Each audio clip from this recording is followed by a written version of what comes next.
QI, the show which gives thoughts wings, flies in the face of convention, and goes coo in the chimney of knowledge. Roosting alongside me this evening are Rich Hall, Phil Kay, Joe Brown, and Alan Davies. Now, before we sort the owls from the orioles, let me introduce the QI Spot the Nostril competition. Your task tonight is to draw a picture of a kiwi. Right? A bird so odd that some think it's a missing link between mammals and birds, paying particular attention to the position of its nostrils. I will reward the best effort with a nest egg. You're staring at me with a kind of glassy look. You do know what a kiwi is? Yeah, I see one in New Zealand. They're nocturnal. So you have to go in a little kiwi zoo thing. Right. And they have them in virtually every town. And there'll be someone's living room, and you'll go in, and there'll be a dark room and a little glass thing. Oh. And national bird. It is the national bird. Never see it, can't fly. Rubbish. But your task, whether you choose to accept it or not, Jim, is to draw one. Alan. Alan, sorry.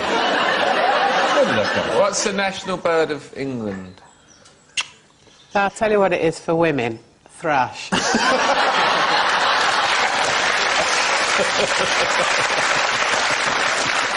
Do you know what it is for men? Cock. Sorted. Cock and thrush. Yes. There is a relation. Good name for a pub. There are pubs called the Cock Inn, aren't there? It's one of the odd jokes in Carry On, which is usually just saucy, where Charles Hawtrey is playing a detective, and he's following Sid James in Carry On Loving, I think it is. And he's sort of saying, you know, went for lunch, went to pub, the Cock Inn, had drinks with two other women, left Cock Inn. I mean, that implies you've got a left cock and a right cock. Left cock in, your right cock. So, cock, thrush, kiwi. I've got to draw all three of them. No, forget the cock and the thrush. Just draw me a kiwi, pay particular attention to the nostrils and where they are on the bird. Imagine if your nostrils were just above your anus.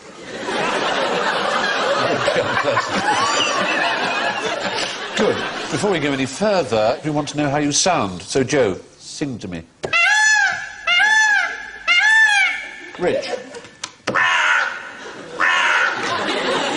Phil. Ooh, ooh, ooh, ooh. That's extraordinary. Hang on. I promise you, Phil did not know that. That's what it sounded. Let's just check that again and make sure we weren't all having a hallucination. That's like, rise and shine, good morning. It is extraordinary. And Alan goes... Fruity, fruity, fruity, fruity, fruity, fruity. There you are. Didn't guess that one, did you? A little voice in my ear just told me that the national bird of England is the European robin, apparently. So, let's head south for the winter. So, Alan, what's the difference between an ostrich and a lion? Why the stars? What's going on with the stars? Is that a clue? Well, it's a kind of clue to this rather... An ostrich weird story. is yeah. a flightless bird with a very long neck, runs about 40 miles an hour, lays big eggs. Correct. And is edible, quite a delicacy. Farmed. Yes. A lion, king of the jungle, big cat, kill you with a single blow. There are many differences. Is there any particular difference you're thinking of, Sal? One of the most famous African explorers was the Scotsman... David Livingstone. David Livingstone, thank you, Phil. And he wrote that I can distinguish between them with certainty, this is by sound, only by knowing that the ostrich roars by day and the lion roars by night. He described the idea that lions have an impressive roar as mere majestic twaddle and said that they sounded identical to ostriches. So, let's demonstrate that, right? This is the sound of a lion. Yeah. And this is the sound of an ostrich.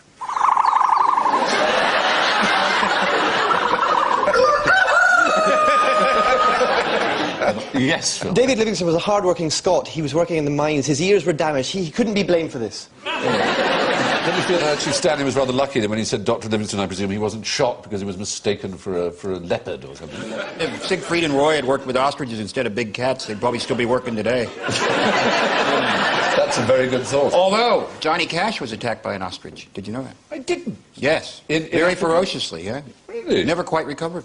Yeah. They can kick you. I saw one kick someone Yes. in the Goonies on the telly the other day. Yes, I saw that as well. Yeah, Yes, I he did. really caught him treat, didn't he? So we get points just for being interesting. That's it. Yeah. You know that in some countries, linoleum is a form of currency. Now, that's interesting. Is it true, however? You said it was interesting, huh? So, in fact, we have a question for you now, young Rich. Explain how to French kiss a woodpecker. You would have to seduce it. You have to get it interested in you. Right. Put a toothpick in your mouth. Woodpecker. Say nice things to it. Oh, that's nice plumage. And you give it a date rape drug. Should all else fail. Yes. Does French kissing mean kissing people with tongues? Or Yes. Sorry. are you seeing anyone at the moment? Sorry. Yes, with I tongues. thought that's very attractive. Why would anyone want to... They are very extraordinary things, woodpecker tongues. Let's have a look at a woodpecker tongue. You'll be astonished. There you go. Oh! It's one of the strangest things in nature.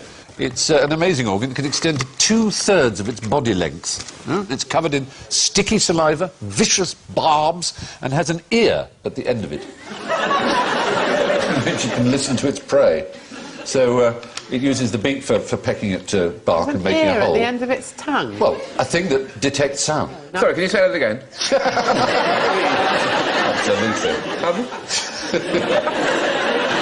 How does it fit into its mouth, you may wonder? Well, it has to wrap it round its brain and the back of its eye sockets. Funnily enough, woodpeckers are very popular on creationist websites because they argue this is such an extraordinary creature designed, you know, so fit for its purpose and so on, that only a designer could have made it. It couldn't have evolved. Apart from anything else, when it moves, sometimes up to 15 or 16 times a second, it beats the wood to make a hole, which is incredibly fast and generates immense forces, 250 times more forces than an astronaut is subjected to. It's 1,000 Gs. And it has these extraordinary kind of little muscles and cartilages around its brain to sort of stop it from shattering. If the pecker's got wood, why go for tongue, you may argue. But it is a pretty astonishing animal. Maybe we have an offshoot of this programme called Quite Unnecessary. Can I be on that? Absolutely. I just can't quite see how different it would be. Anyway, so, Phil, time for you. Does your bird like chocolate? My bird. Yeah. Does she like chocolates? My bird likes chocolate. Yes, it's very popular with... Have you got a bird, then? I don't know. Say you had a parrot, they'd like chocolate. Would Yes. Because, yeah, their hook beak's great for getting right into the toffee, you know. If you had a pelican, they don't like chocolate, they like toffee better, you know. And if you have an owl, they quite like chocolate behind them, because then they can rotate, you know. They show off. If you give a crow a Malteser, it's like, no way. You know. So my bird, no, you can't give animals chocolate because it's got something in it that makes them depressed. Yeah, that's right. You can't give chocolate to a dog because it's not right. And the dog, that's why you buy special chocolate for the dogs, which if you want to save money, you can still give the kids, tell them it's dusty and old, you know, like, you know, February chocolate, you know, Christmas chocolate's gone white and dusty. Oh, I've eaten you know, dog chocolate. Pet chocolate, have you eaten? Yes, I have. It's like a phrase, isn't They it? are a I've bit- eaten yeah. dog chocolate. But it's different. Yes. It's part of folklore now. Eat So dog no, my chocolate. bird don't like chocolate. It's a website. No, How many your points bird did he doesn't get? like chocolate. You're quite How right. many points does he get for that? Well, he's correct. He'll get some points, perhaps, from our scorers if they're in the mood. How good is their sense of taste, birds, do you imagine? Absolutely minimal. They've no need. It's a seed, I don't care, get it in. Yeah, yeah. They only have about 20 or 30 taste buds on their tongue. They could never distinguish chocolate from I thought it was less anything than else. that, actually. Did you? Yeah. Did you? Yeah. I thought it was 15 to 18. And humans have how many, would you say? 25,000. It's about 9 or 10,000, something like that. Pretty close. But new ones grow every 5 days. They last 5 about days. 5 days, your taste buds. Of course, wouldn't they be able to tell what chocolate is, but it would be toxic, it would kill them. kill them. Yeah, it's actually poisonous to us, but the lethal dose is quite high. If you have a whole tin of Quality Street, would that kill you? About 22 pounds is the lethal dose for a human. That's nothing. No.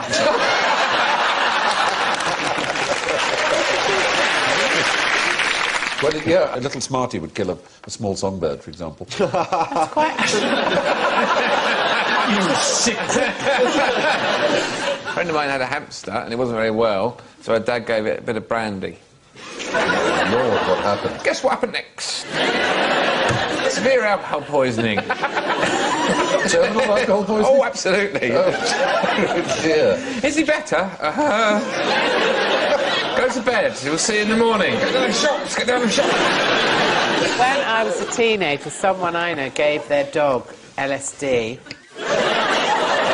They went to Glastonbury. I went into a friend's house, and at the top of the landing of their house, they had this sort of football, and in a merry mood, and there was an open window, and I kicked it through the window, very pleased, converted it.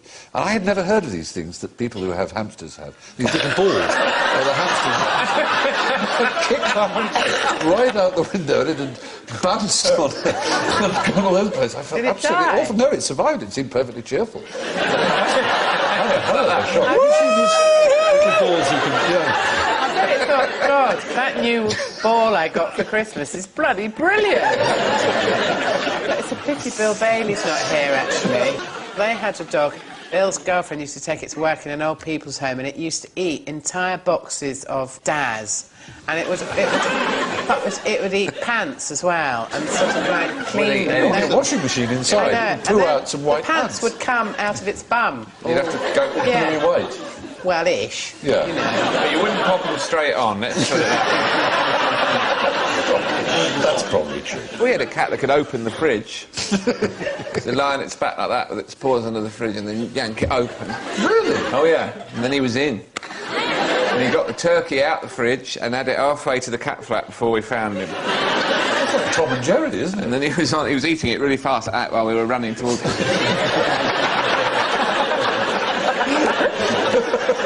He went to grab him and he just jumped straight out the cat flap, hissing. So, now, what weighs £6, covers 18 square feet, and has to be changed once a month? Someone's got to do it. One of my sanitary towels. Sorry. No, Oh, Bram! Did you think everyone else was about to leap in and say that? Yeah. I thought Alan might. Oh, Is that one of your sanitary towels up there? Do you have, like, wallpaper? Yes, I have the embroidered William Morris ones. rings. I get them specially made by a lady-in-waiting of the Queen. Outdoors or indoors? A flag? It's something belonging to each and every one of us. Skin? Very good. Skin is the answer. The largest organ in the body. But maybe in your body. I've got a huge cock. I think we'll forfeit you for that.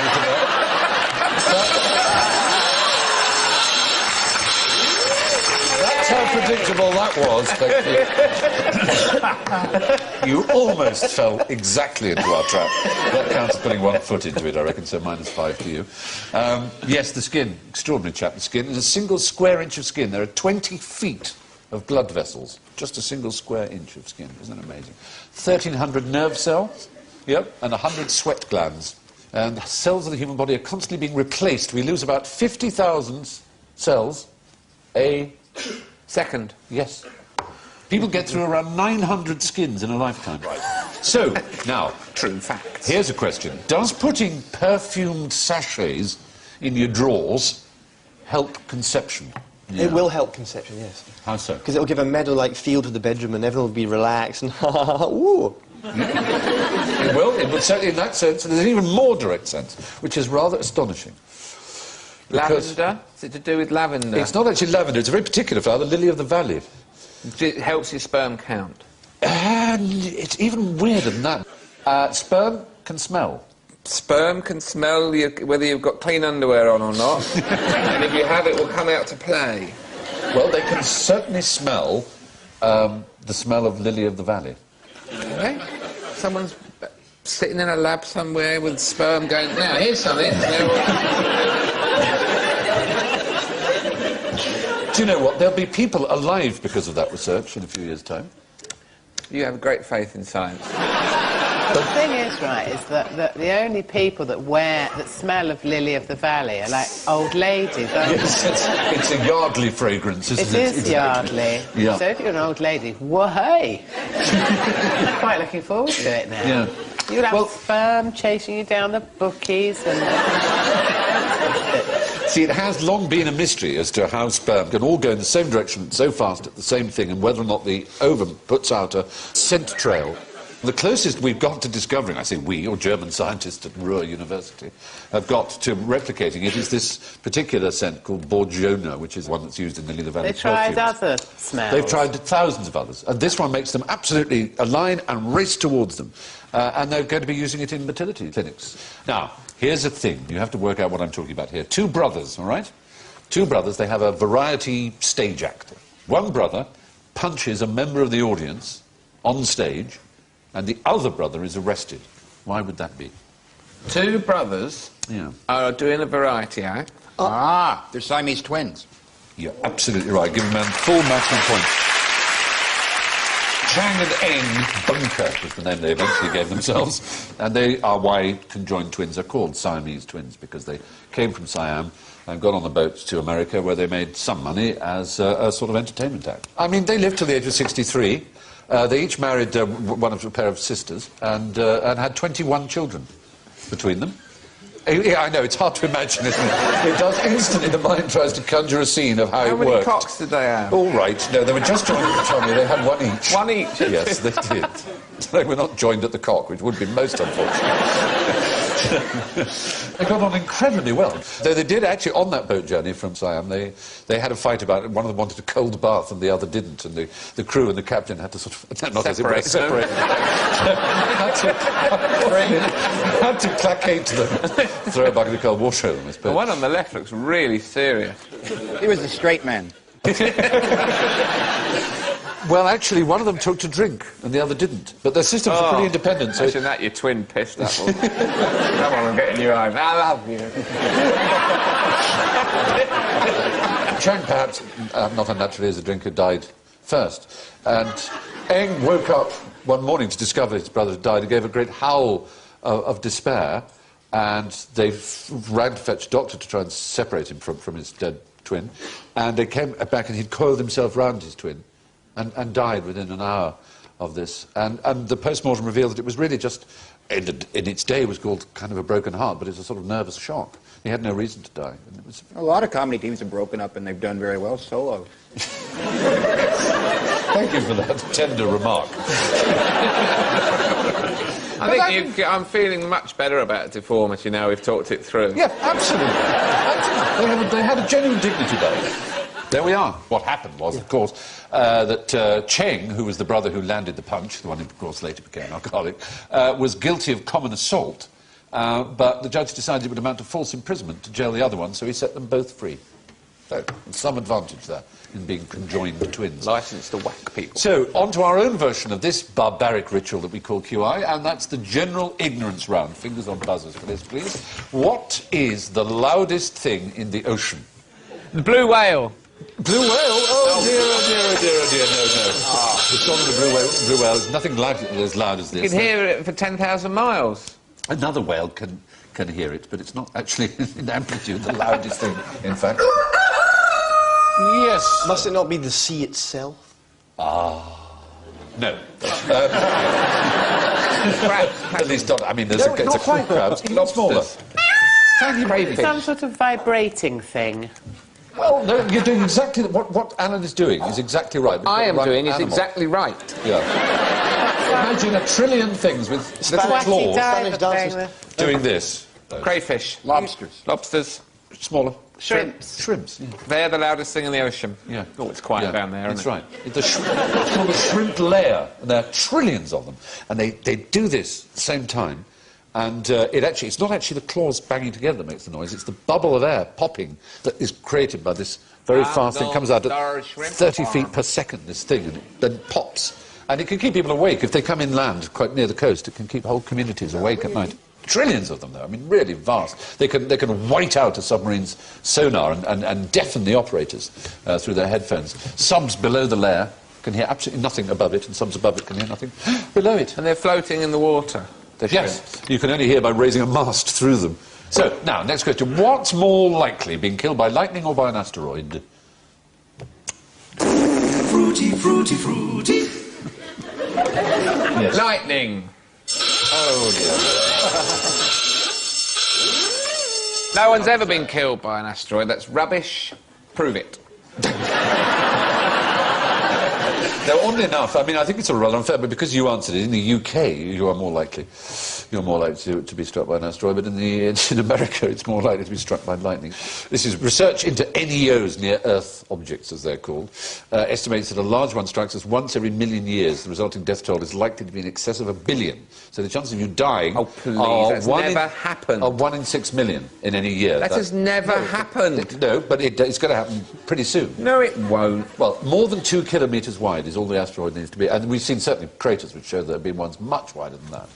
And it's due at any moment. But Where would you like it to land? I'd like it to land wherever it lands, it's like hundreds and hundreds of atom bombs. It's going to destroy everybody. Yorkshire. Yorkshire. They wouldn't mind. They'd just be delighted it didn't land in Lancashire. It come to Yorkshire. Most people are struck by lightning on golf courses, right? I believe that's true, yes. My aunt got struck by lightning on the You have an golf aunt? course. Oh, your aunt. I'm sorry. I'm so sorry. I'm so sorry. Yeah. I do apologise. Pet aunt, you might do. That too. She had a pet aunt. My aunt. Little pet aunt. She got struck between the first and second holes. Oh, very good. Something in her stance. Now, where do camels come from? That's my next question. Phil. Over there. Usually out of the shimmering, miragey, horizon. True, you do. And over there, you may be pointing in the right direction, actually. I can't quite tell whether to give you the points or not. Where do they originate from? Oh, Africa. Africa, then? Yeah. Europe. Europe, did you say? Yes. Chessington World Not Europe, Adventure. no. But that wasn't a forfeit one for some reason. Asia. Asia, did you say? Oh, what? You're desperate for those points, aren't you? Yeah. Isn't it Australia? No, it's not Australia, even. America. Yay! Well done. You got some points back. Really? No. Yep, they did. They did. They certainly cigarettes, did. maybe. Like horses and dogs. But, no, the fact is, like horses and dogs, camels grew up in the grasslands of America 20 million years ago. Rubbish. Fair enough. Fair enough. Oh, but the land masses will have been adjoined. Well, Bering Strait was land then, exactly. In those days, they were more like giraffes or gazelles, in fact. You know, the camel is the only other mammal, apart from humans, that smokes. Will actually smoke a cigarette and enjoy it. Oh. They What give about them, beagles? the camel handlers give them a puff and they... Not beagles hate it. And they inhale and exhale smoke. I totally made that up, that's rubbish. But it was quite a good one and it got you going. It did get it. Well, they became extinct in North America during the last ice age, and unlike horses and dogs, haven't made it back there, except in zoos. So, next question. Why are flamingos pink? It's what they eat. Which is? Shrimps. Oh, dear. You really didn't know that, did you? You really were shocked by What are the that one. chances of that? No, they do. They eat something that They affects do. their It is food, but pigmentation. it's so not shrimps. It's actually, oddly enough, blue-green algae. They stand on one leg because if they stood on... Because If they they have to change lifted legs. the other one, they'd fall down. They'd fall... And their legs would rot. So they have to change them, otherwise their leg would rot. Oh, is that right? No, I made that up as well, but I'm doing it quite well. I've made twice, I made you go, is that right? No. Despite the name, blue-green algae, as well as containing green chlorophyll, is rich in blue and red pigments, so its blooms are often red. Violet, brown, yellow, even orange. So from one silly bill to another, artists, we need to see your kiwis and judge accordingly. So, let's start at this end.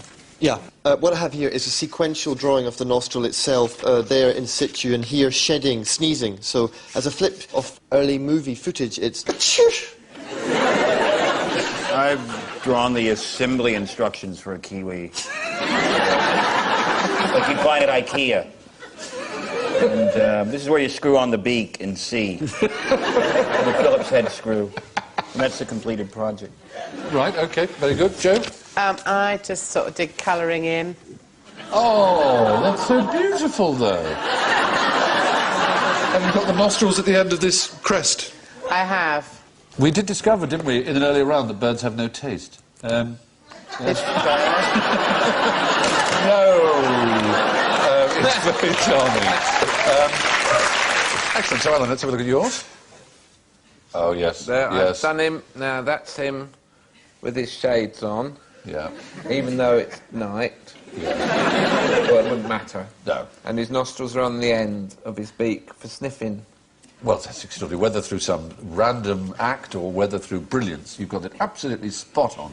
That is where the nostrils are. The very end of the beak. How about that?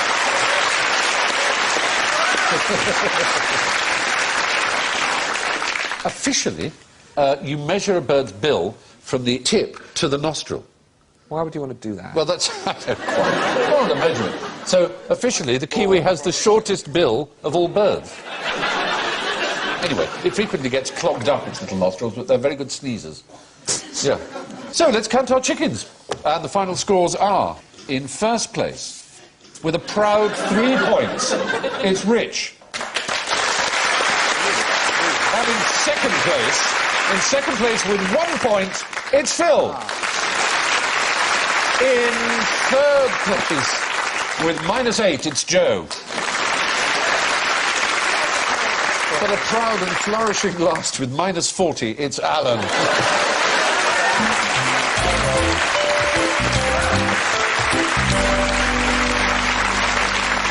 Let me leave you with one very extraordinary bird tale. Tibbles, the lighthouse keeper's cat, arrived on tiny Stevens Island in New Zealand at the beginning of the last century, and soon piles of small bird corpses began piling up by the back door.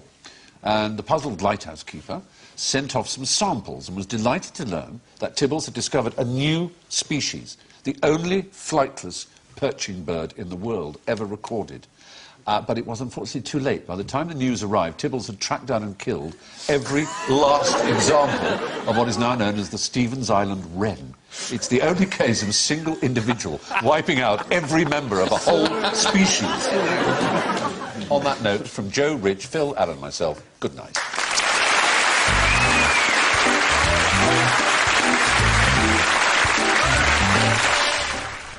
You can win quite unique prizes in the quite interesting quiz.